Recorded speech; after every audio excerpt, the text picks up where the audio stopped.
Well, now because of social media, same type of concept. We're going to start having celebrity salespeople. And so when you say that your brand doesn't matter, in essence, what you're saying is you don't care if Google picks you up. You don't care if you are relevant. You said that you can't really create a brand unless you create content.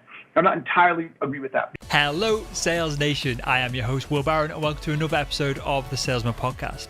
On this episode, we have Jim Keenan, better known as Keenan. He is the author of Not Taught, What It Takes to Be Successful in the 21st Century That Nobody is Teaching You, and he covers the topic somewhat in the book. And today the topic is branding, your personal brand. It's important because a few years ago, and perhaps still now, the first step a prospect makes after you've emailed them, called them, whatever the method of communication you're using is, they will Google the company. Now, or if not now, the next few years, more so, they're also going to be Googling you as an individual, as a person, to see what companies you've worked with, what people are saying about you, and what your reputation is online. So if you're not managing that and creating that, that's something that we all need to work on. You can find out more about everything that we talk about, all the links, the book, the YouTube videos, everything in the show notes over at salesman.red. If you enjoy this episode and you're listening on iTunes, it always makes a massive difference to us, every iTunes review that we get. And so if you want to leave one, and it takes about 30 seconds, head over to salesman.red/iTunes. And with that all said, let's jump into today's episode. Hey, Keenan, and welcome to the Salesman Podcast. Thank you, brother. Thank you. I'm excited. This is going to be fun. Good stuff. Okay, so I'm going to start by asking a question, and it's a difficult one, and it could cut our conversation short, potentially. And guests that have been on the show so far have been split pretty much 50-50. So that question is, should sales professionals be working on their personal brand, creating it from scratch if it doesn't already exist? And what I mean by that is to become perhaps not a thought leader in the whole of the industry, but a thought leader in their niche and with their customers. Should their personal brand be as important as the company's brand that they are representing? Are you fucking kidding me? That's split 50%. That means one out of every two clowns that on your show actually believes it shouldn't be? All right, I want to meet each and every one of those idiots and pound them into the sand. That is the craziest no answer in the world, so you can figure out where I come from. The answer is absolutely, positively, unequivocally, beyond a shadow of a doubt. Here's why. We now live in the age of information, and we now live in the age of Google. So when you search something on Google, Google's going to find it. And so when you say that your brand doesn't matter, in essence, what you're saying is you don't care if Google picks you up. You don't care if you are relevant for a particular topic on the internet around what it is you do. So the whole adage that says skate to where the puck is going, not where it is. If you even remotely buy into that, just maybe today you can get away with it, but in 1 year, 3 years, 5 years, 7 years, 9 years, everything we do is going to go to Google. And if I put a Google search under salespeople, print salesman, or a printer salesman, or IT salesman, or whatever, and I don't find anything on you, and I can never find anything on you, and you don't exist, you're a clown, and no one's going to do business with you. Period. We are afraid of what we can't find when we Google. And Jim, let me just interject there, because you know the people, and I won't go through names because there's so many that have gone either way on this, but you know the people that have come on the show and they've said, no, a salesperson should be there to sell. Let marketing do all that. Let them, if they feel like it's a worthy cause, let marketing in your corporate niche, let them do the work for you. And I agree with what you're saying. Next one along this, and I'm pushing us down a funnel here, and you'll understand when we get to the end of it. Should salespeople be creating content? Okay, I believe they should, but I'm not as passionate about this one, and here's why. Not everybody can create good content. Okay, so if you can't create good content, then you shouldn't be creating content. Is basically how I look at it. So ideally, in an ideal world, yes, everybody should be creating content, because the content is how you create your brand, right? There's two ways to create brand. There is one to run around and do stuff, and say stuff about yourself. When I say do stuff, I don't know, sell something, close deals, but then you have to tell everybody that you did it. And that becomes a little less genuine. No one likes a braggart, right? But if I can write or create content that shows how I do stuff, that teaches people how I do stuff, that highlights or uncovers difficult challenges as a salespeople, whatever the case may be, and people learn from me, then that builds my brand, right? While at the same time creating content. So, but look, if people suck at creating content, you can't create shitty content. So don't do it until you know how to do it. So this is what I wanted to dive into, Keenan, because this is the paradox here of, in the world of Google, which is, as clever as it is, it's still dumb in that it can't artificially find out more about you other than what you put out there. So yes, you have to create content to have a brand in Google. Content obviously can be podcasts. It could, and this is something I've recommended to one of our listeners recently. He wanted to connect with people above his pay grade in his industry. And I just said, well, interview them on a podcast. Everyone wants their ego stroked by being a guest. You can learn insights. You get meetings that you probably couldn't have got otherwise. And then you can build a relationship that in the future business will come from. So that was a suggestion for him because he sucks at writing. He sucks on video, but he's got a really good voice and he asks good questions. So is the answer to some of this, you just have to narrow down what content you can potentially choose, pick up, and nail? Okay, that was two different things. So there's content and distribution, right? So yes, you have to create content. Well, yeah, let me step one back. You said that you can't really create a brand unless you create content.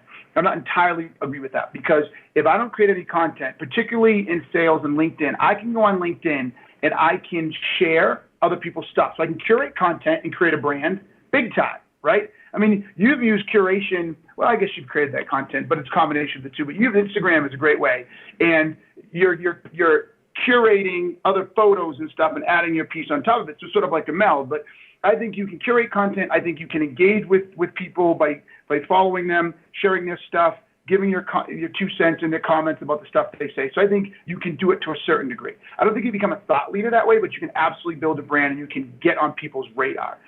But yes, to build a solid brand, there's the content piece and there's the distribution piece. I love the advice that you gave that cat about go with the podcast. I talk about it in my book. You got to pick the medium or the distribution medium that works best for your personality and what you're good at. But regardless of the distribution platform, regardless of the medium, if you don't know shit, if you're not good, if you don't actually have something that can teach people that you know something others don't, you lose. And let me just lay this out. The biggest brands, personal brands, let's say the Gary V's or the Seth Godin's, it's not only what they write, but they write in a fashion or do their videos and share information that a wide audience is unfamiliar with. So because so many people don't know, they come to them to learn. So the greater your knowledge gap between yourself and everybody else, the more people will come to you to learn. How much does personality fall into all of this? Because I love Gary Vee. I get on board with most of the stuff he says, but I'll watch him all day because I think he's hilarious and I love it. The fact that he's, this is so cliche to say, but he's really real in how he puts things across.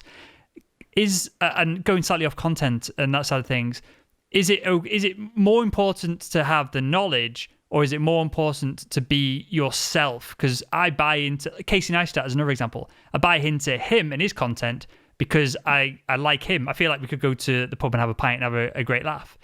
And especially in sales, in the past, we've been in this corporate bubble, and I've experienced this in medical device sales, of you dress a certain way. I was the first person in the company to have a slight stubbly beard, and all hell broke loose. It's just ridiculous. And this is when beards were just first coming into fashion a couple of years ago. And so what I want to get at now, and again, going deeper down this funnel, which is more important, your knowledge or the personality that you're putting across for the sales representative? Knowledge, hands down. Like, don't even try to confuse the two. Because I'm telling you right now, I'm sure there are hundreds, if not thousands of quote-unquote Gary V's who don't know jack shit, who are running around chirping and making noise and no one's paying attention. And let me flip that script for you. I've never met him personally. I've exchanged a few emails with him, and I'm sure a lot of people have because he's very good with it. But he is not what you would call the most dynamic man in the world, but everybody follows him and everybody reads him, and that's Seth Godin, right? His personality is not jumping off any pages, right?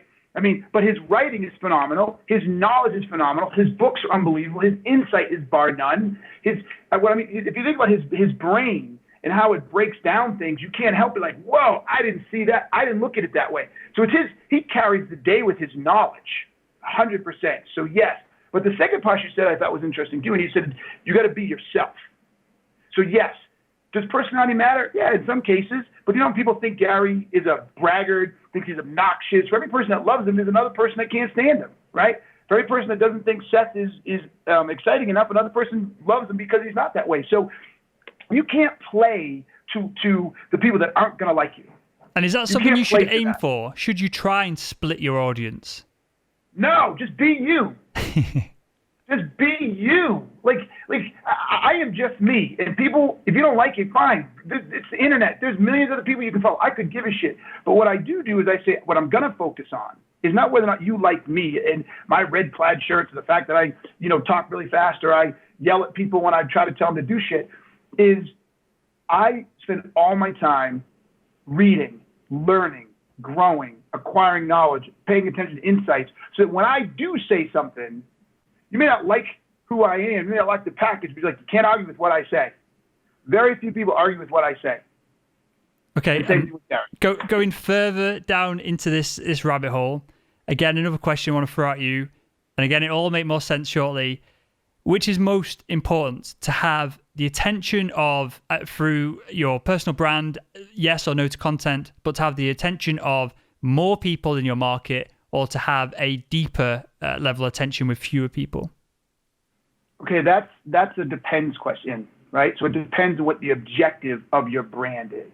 So if the objective of your brand development or brand you is to sell more in the medical device sales organization, then it's far more important to have followers and engagement in that space and to be an industry expert in that space, be knowing that whether anybody knows you outside of that or not. Because if that's your objective, you got to win there. If your objective is to be more general and be known as a badass sales leader or to be known as an entrepreneur or whatever, then yes, it's important to go broad. So it really comes down to the objective of the brand and what you want to accomplish with that brand. And you really need an accomplishment. I mean, look, the idea of just building a brand for brand's sake is silly, right? I mean, brand is about attention. Brand is about how someone associates you when they first meet you or they talk about you to someone else. What are they associating with you, right? A word that comes up with me all the time is energy, right?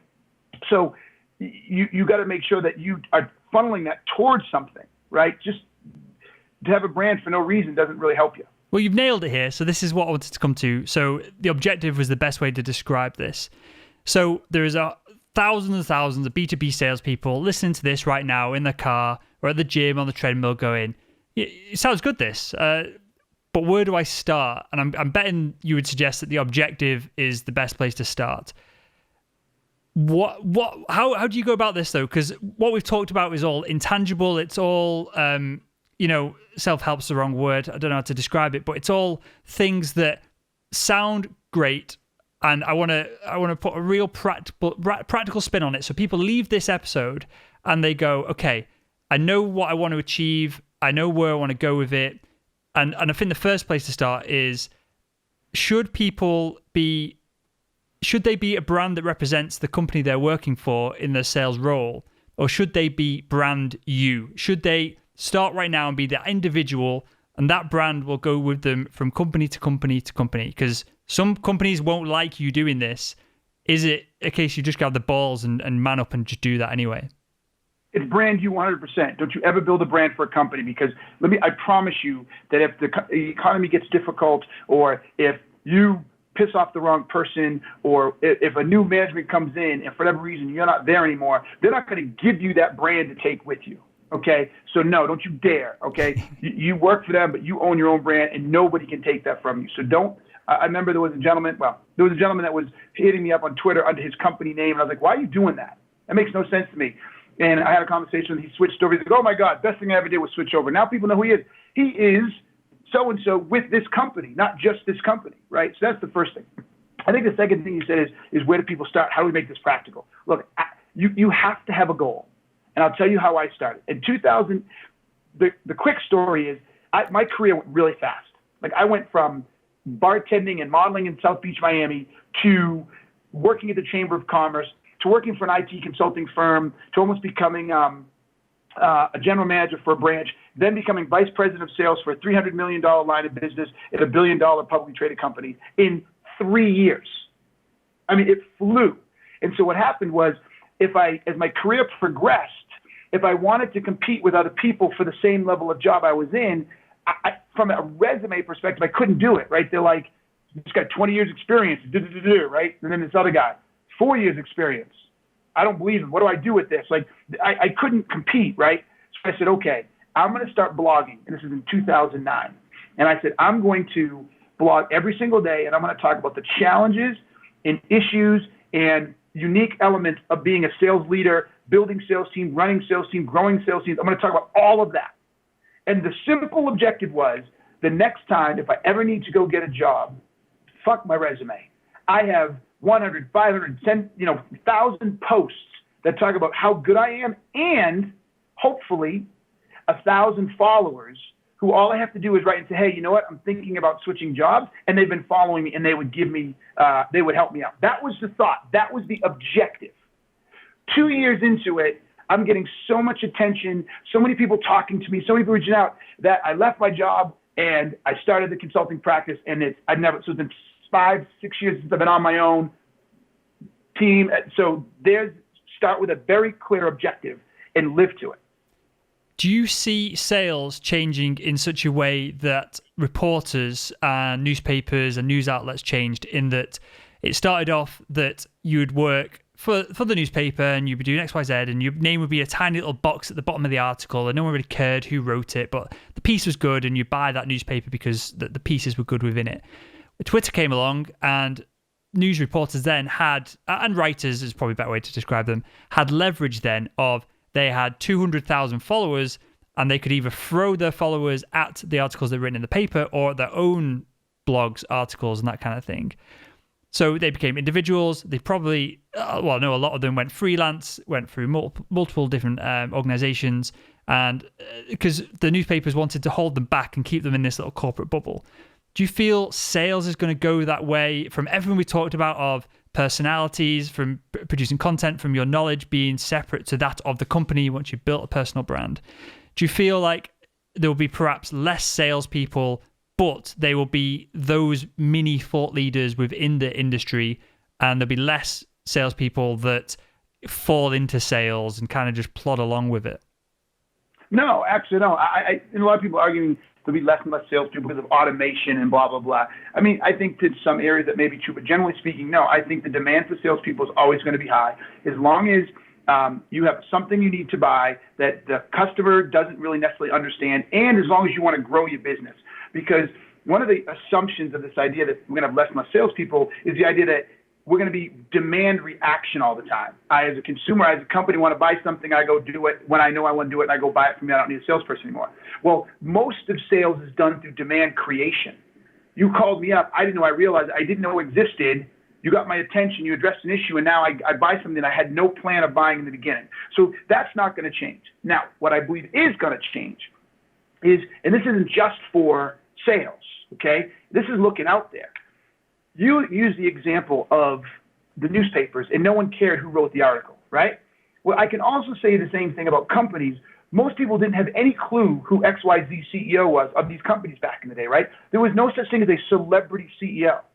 Well, we created celebrity CEOs because of Fox News, CNBC, MSNBC, Bloomberg TV. We get them on TV, right? And so now we have access to them. They start writing books like Jack Welch. And so we see who they are.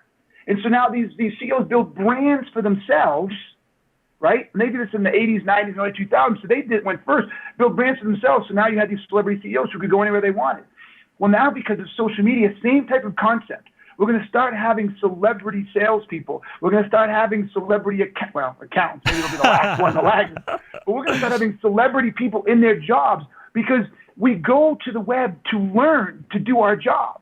And if Jack Kausikowski is a great example. I know he's been on your show. Look, I love Jack. and this isn't to take a dig, but I have to put it this way. I'll tell you his recent new gig. He was just a sales guy who everybody knew. He was becoming a celebrity sales guy. He could have pretty much gone to any company he wanted and got a job because he was a celebrity sales guy. So I think that's what you're going to see. You're going to have those who rise up and leverage the platform and leverage visibility to increase a brand that makes them highly in demand and gets them paid more job opportunities, et cetera. And everybody else will be trying to find their way underneath because they didn't listen and didn't start and build a brand. And okay, let me sum this up. Is this as simple as the world's becoming globalized? Obviously, the internet has disrupted everything. You can get most products from most manufacturers and mostly they're the same. The price is going to be similar. And this is obviously there's going to be innovation and there's going to be different trends. But I think that's happening more and more. When you are looking to get into a company, and obviously this is slightly different than you actively reaching out. In fact, no, I tell you about it's not, because the first thing that when you reach out to someone, they're probably going to Google you. If you're not the top person in Google, is that going to be a massive disruption to your pipeline? Is that going to be the key thing? Because if it is, it shouldn't be just the individuals. It should be corporate and business behind them throwing money at the salesperson to get them personally up in Google as well, right? I mean, this is an execution element. I wouldn't in my company. So everybody who's come onto my company, I say, you need a social presence. If you don't have one, you better start building one. I expect you to start blogging. I expect you to start tweeting. I expect you to start engaging, et cetera. So if they don't, they're not going to make it here. I don't think no matter how big my company is, I can't waste the time, money, and investment trying to get you your own personal brand, right? I will allow you to do that. I'll make sure the tools exist. And I also don't think you have to be the first spot, but you have to be found fairly easy. First page, second page, especially when it comes into LinkedIn. I mean, when you run a Google search into your name, if you have a LinkedIn profile and it's halfway decent, you're going to show up. At least that's going to show up. But if I click on that LinkedIn profile and I go there and there's nothing there, then I'm concerned. So when I'm talking about building a brand, I'm not asking you to be the next Seth Godin, Gary Vaynerchuk, Chris Brogan. I'm asking you to make sure that there is a baseline level of information that someone can read about who you are, what you're all about, what you do, and what you know. This is the key piece, what you know about selling and what other people think about you, right? So that's what you have to do. You have to be found, and when they find you, there has to be something of substance and value there. Good, because we're getting really practical now. So the audience listening, if they Google themselves, if they do not come up with the LinkedIn profile link directly, perhaps Twitter or a couple of other things that just fill the first few spots, as long as you're not called Seth Godin, and obviously then you're going to be page 500. Yeah. Is that good enough? Is that in 2016? Is that where salespeople need to at least be from a practical standpoint? All right. Good enough, yes. But I always say, why does anybody do something to be good enough, right? I mean... Well, what I'm trying to get at, Keenan, is obviously you can go... The scale here is huge and I don't want the audience to go spending thousands on reading about content marketing and buying courses and doing all this kind of stuff if they don't need to. And you're the man on this, and so I just want to get your opinion from a really practical standpoint on all of this. For sure, your LinkedIn needs to show up. Your Twitter needs to show up.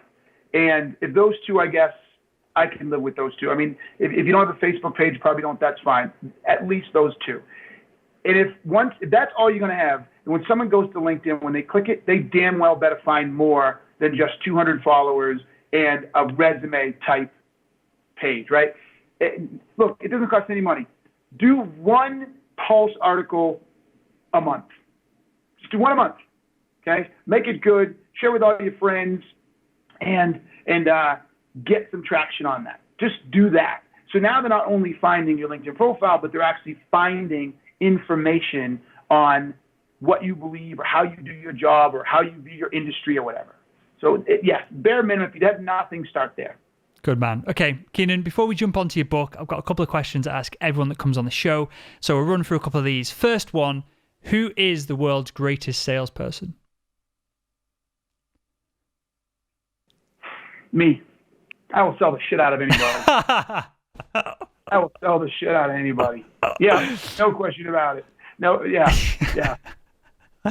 Good man. No, other people have said that and then they've gone down some kind of softer route of, and everyone individually is the best and yada yada. But I love that. Clearly, confidence is super important of all of this. Yeah. Confidence is important to everything you do in life. Confidence is not a sales thing, right? So I had a podcast yesterday with Anthony Iannarino, great sales guy, phenomenal sales guy, right? And he talked about this idea of confidence. And when we don't exude confidence, people are uncomfortable because we react to that. If you believe I'm super confident, then you feel more confident. If I second guess myself, you're like, well, if he second guessed himself, then he must know more than I do, so I better second guess him, right? So confidence is important for that. But it's also important because it moves us. So if I'm here's a good, if I'm I don't know why accountants always come up, but if I'm an accountant or I'm an attorney and I'm not fully confident in what I'm doing, then that's a sign.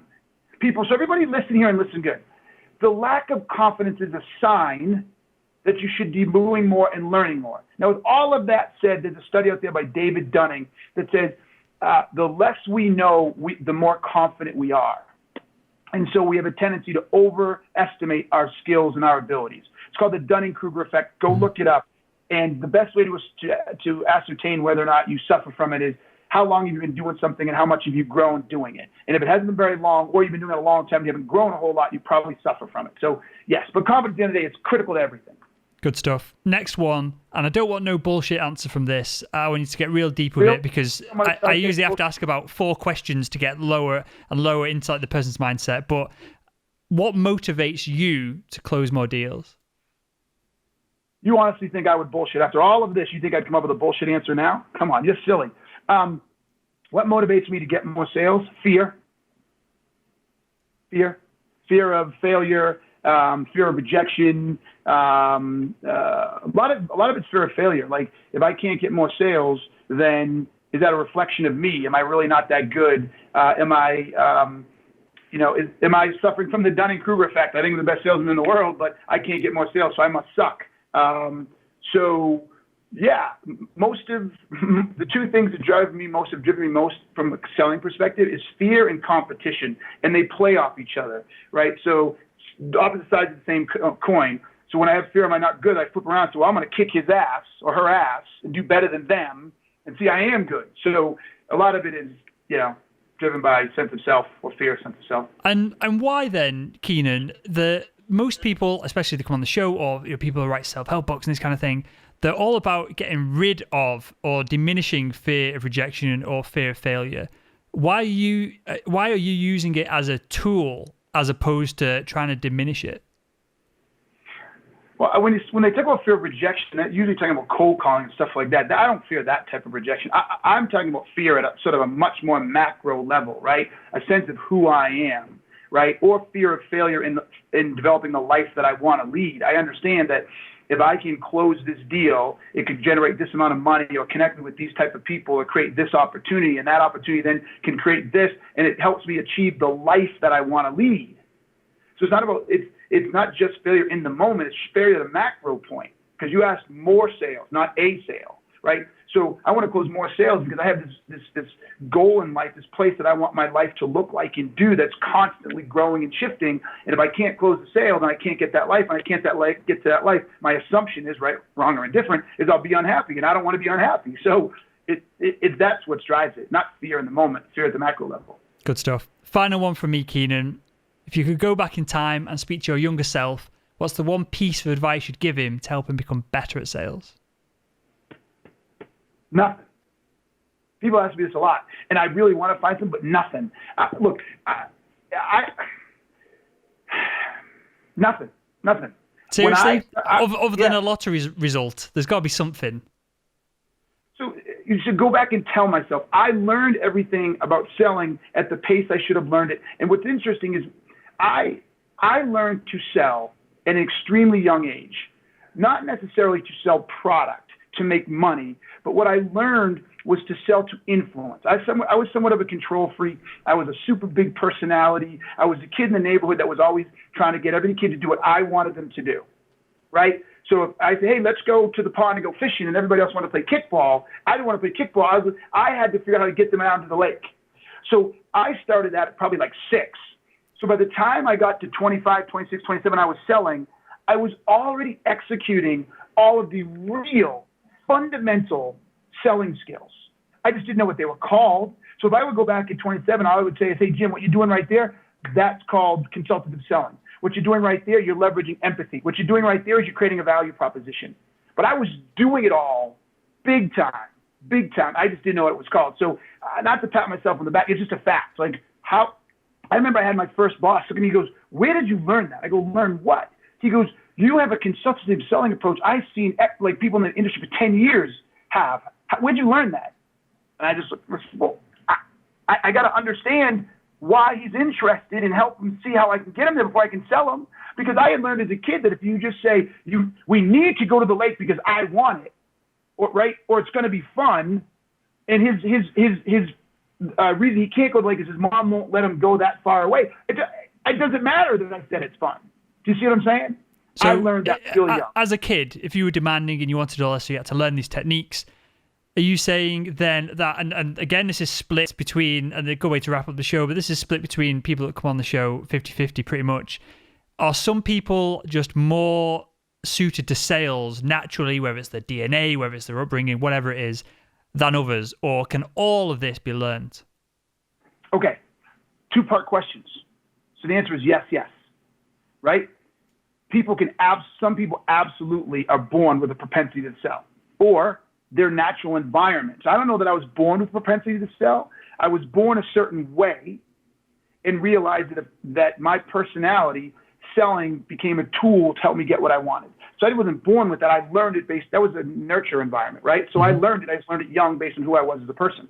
But still, even that being said, I think, yes, some people have propensity, but it can still be taught, right? It's sort of a perfect example is coding, right?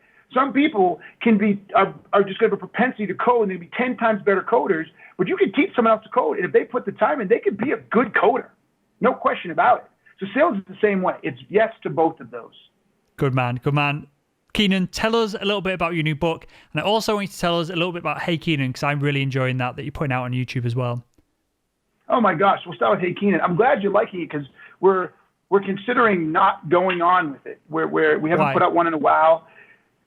Getting the questions coming in is hard. So we had a lot of questions for a while when we were cruising, and then they started to slow down, and then it started stressing us out because we run around, hey, we didn't get any questions. Like, what do you mean we didn't get any questions? So we're running around trying to find them, and the questions were dumb. We're getting the same questions from the same people over and over. Sure.